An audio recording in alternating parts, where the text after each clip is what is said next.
जिस तरीके से केंद्रीय मंत्री गिरिराज सिंह को काला झंडा भाजपा के ही कार्यकर्ता दिखाया गया, क्या निकल कर सामने आया है?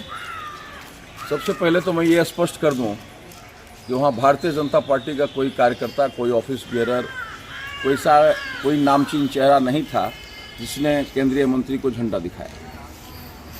नरेंद्र मोदी जी की सफलता और नरेंद्र मोदी जी के विकास के कारवां और नरेंद्र मोदी जी की रैली से घबराए हुए लोग पहले तो उसके वाहन तोड़े गए रैली के क्रम में, बाद में उनके लोगों ने, विपक्षी लोगों ने झंडे जलाए। अब जो सामने आया है उसमें एक बल्ली राय है जो उप प्रमुख है, रह चुका है और कांग्रेस का नामचीन नेता है। उसमें एक विजय दास का है जिसका इस पार्टी से कोई लेना देना नहीं है, कभी राजद में है, कभी लोजपा में है, पता नहीं किस पार्टी में। एक व्यक्ति जो सबसे चर्चित रूप में आया है जिसका नाम मुरेठा वाला है, उसका हमारे पार्टी से कोई लेना देना नहीं है। वो हमारे पार्टी में कभी ना ऑफिस बेयरर रहा, न कभी वर्कर रहा। हाँ, एक बात रहा कि जब मैं 2005 में विधानसभा का चुनाव लड़ रहा था तो भारतीय जनता पार्टी के खिलाफ में बागी उम्मीदवार का समर्थन कर रहा था, ये उसका चेहरा है। और अब तो आईबी ने भी रिपोर्ट किया है, जिला प्रशासन ने भी रिपोर्ट किया है कि कौन से चेहरे हैं। 5 वर्षों में कुछ नहीं हुआ, जब टिकट का समय आया तो ये सब होने लगा।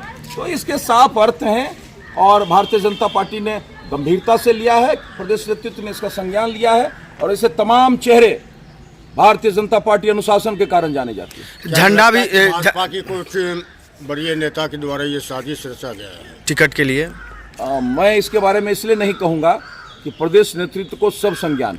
झंडा तो भाजपा का था, उसके जो भी उसके बारे में तो स्पष्ट है कि भारतीय जनता पार्टी के समर्थक केंद्रीय मंत्री के स्वागत में खड़े थे और उसके बीच में जो मैंने नाम लिया, जो उप प्रमुख रह चुका है, कांग्रेस का नेता है बल्ली राय और विजय दास जैसे लोग जिसका पार्टी से कोई लेना देना नहीं, कभी राजद में, कभी लोजपा में, और सो कॉल्ड बीजेपी समर्थक कहने वाले जो एक मुरेठा वाले, इन तीनों ने ये साजिश किया और इनके हाथ में काले झंडे थे और ये आगे में आ गए और समर्थकों के बीच में घुस गए।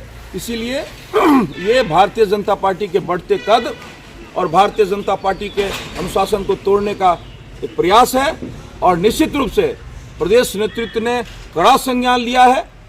तमाम ऐसे लोग जो भारतीय जनता पार्टी या भारतीय जनता पार्टी के समर्थकों की आड़ में अपनी राजनीति कर भारतीय जनता पार्टी को नुकसान पहुंचाना चाहते हैं चुनाव के समय में, उनके खिलाफ प्रदेश नेतृत्व निश्चित रूप से कठोर अनुशासन कार्रवाई करेगी। यह वीडियो में सामने आया है कि एक हाथ में भाजपा झंडा था, एक हाथ में काला झंडा था। हत्या करने वाला भी पहले मित्र बन जाता है और फिर बाद में गोली मारता है।